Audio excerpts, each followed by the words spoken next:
ভোটের জ্বরে কাঁপছে সারা দেশ, আর সেই উত্তেজনার মধ্যে অন্যরকম এক রূপ ধারণ করেছে রাজধানী ঢাকা। চিরচেনা যানজট আর কোলাহল পেছনে ফেলে শহরটি এখন যেন এক শান্ত জনপদ। নাড়ির টানে ভোটারদের বড় একটি অংশ ঢাকা ছাড়ায় রাজপথগুলো এখন অনেকটাই ফাঁকা। তবে এই নিস্তব্ধতার ভেতরেও চলছে উৎসবমুখর ভোটের শেষ মুহূর্তের প্রস্তুতি। আবির হোসেনের ক্যামেরায় বিস্তারিত জানিয়েছেন নূর মোহাম্মদ ভুইয়া। যে ঢাকা কখনো ঘুমায় না, যে রাজপথ সবসময় থাকে রুদ্ধশ্বাসে, সেখানে আজ এক অদ্ভুত প্রশান্তি, যেন মহোৎসবের আগে এক দীর্ঘশ্বাসের অবকাশ। ভোটের ডাক আর শেকড়ের টান একই সুতোয় গেঁথেছে রাজধানী ছেড়ে যাওয়া লাখো মানুষকে। যে মোড়গুলোতে যানবাহনের কান ফাটানো হর্ন ছিল নিয়তি, সেখানে এখন শুধুই বাতাসের খেলা আর সাদা কালো নির্বাচনী পোস্টারের রাজত্ব।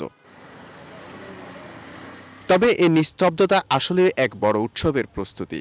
রাজপথ শান্ত থাকলেও উত্তাপ কমেনি পাড়া মহল্লার চায়ের আড্ডায়। আমরা প্রত্যাশা ভালো করি, আশা করি ভোটটা সুষ্ঠু এবং সুন্দরভাবে হোক। কে এগিয়ে আছে আপনার কি মনে হয়? সেটা তো আমরা পাবলিক, সাধারণ মানুষ, আমরা পুরো বাংলাদেশ পর্যবেক্ষণ করতে পারি না।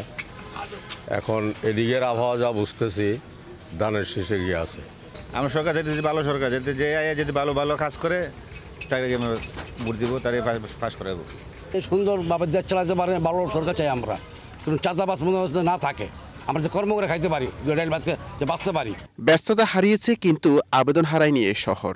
পোলিং সেন্টারগুলো শেষ মুহূর্তের তোড়জোড় আর প্রশাসনের সতর্ক অবস্থান সবই জানান দিচ্ছে এক গণতান্ত্রিক উৎসবের। যান্ত্রিকতাকে পেছনে ফেলে রাজধানী যেন এখন এক নতুন সূর্যোদয়ের অপেক্ষা।